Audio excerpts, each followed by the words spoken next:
കനത്ത മഴ തുടരുന്നു. മരം വീണും വീട് തകർന്നും പരക്ക നാശനഷ്ടം. കൂത്താട്ടുകുളം തിരുമാറാടിയിൽ മരം വീണ് തൊഴിലുറപ്പ് തൊഴിലാളി മരിച്ചു.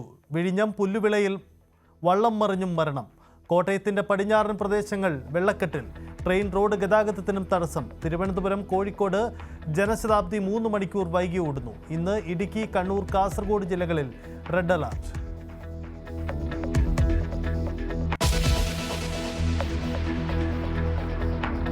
ആശങ്കയായി ഡാമുകളിലും ജലനിരപ്പ് ഉയരുന്നു. പലയിടത്തും ഷട്ടറുകൾ തുറന്നു. നീരൊഴുക്ക് കൂടിയാൽ കൂടുതൽ വെള്ളം തുറന്നുവിടും. നദീതീരങ്ങളിൽ താമസിക്കുന്നവർ ജാഗ്രത പാലിക്കണമെന്ന് മുന്നറിയിപ്പ്. മൂവാറ്റുപുഴയാർ അപകടരേഖയ്ക്ക് മുകളിൽ. കക്കയം ഡാം തുറന്നേക്കും. നിറഞ്ഞൊഴുകി വാഴച്ച.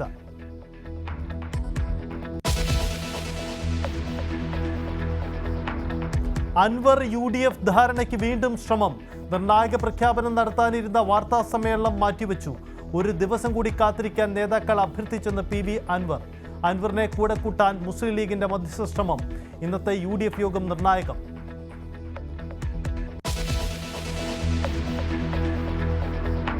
നിലമ്പൂരിലെ ഇടതുമുന്നണി സ്ഥാനാർത്ഥിയെ ഇന്ന് പ്രഖ്യാപിച്ചേക്കും. തീരുമാനം CPM സെക്രട്ടേറിയറ്റിൽ. ഷെറോണ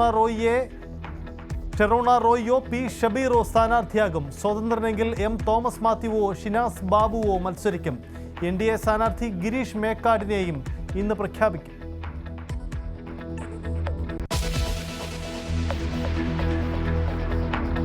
അൻവറിന്റെ ഉടക്കിന് കാരണം ഷൗക്കത്തല്ല, 2026 സീറ്റ്. മന്ത്രിസഭാ സ്ഥാനം കിട്ടില്ലെന്ന തോന്നലും ഇടയാൻ കാരണമായി. ജോയിക്ക് വേണ്ടി വാശി പിടിച്ചത് തിരുവമ്പാടി ഉറപ്പിക്കാൻ.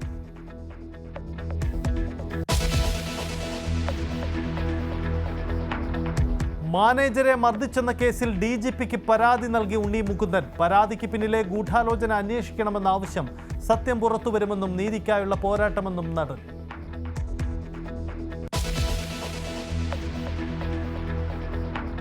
കടുവയ്ക്ക് വെച്ച കൂട്ടിൽ കുടുങ്ങിയത് പുലി. മലപ്പുറം കരുവാരക്കുണ്ടിലെ നരഭോജി കടുവയ്ക്ക് വേണ്ടിയുള്ള കൂട്ടിൽ പുലി കുടുങ്ങി. കേരള എസ്റ്റേറ്റ് C1 ഡിവിഷനിൽ സ്ഥാപിച്ച കൂട്ടിലാണ് പുലി കുടുങ്ങിയത്. കടുവയ്ക്കായുള്ള തിരച്ചിൽ തുടരുന്നു.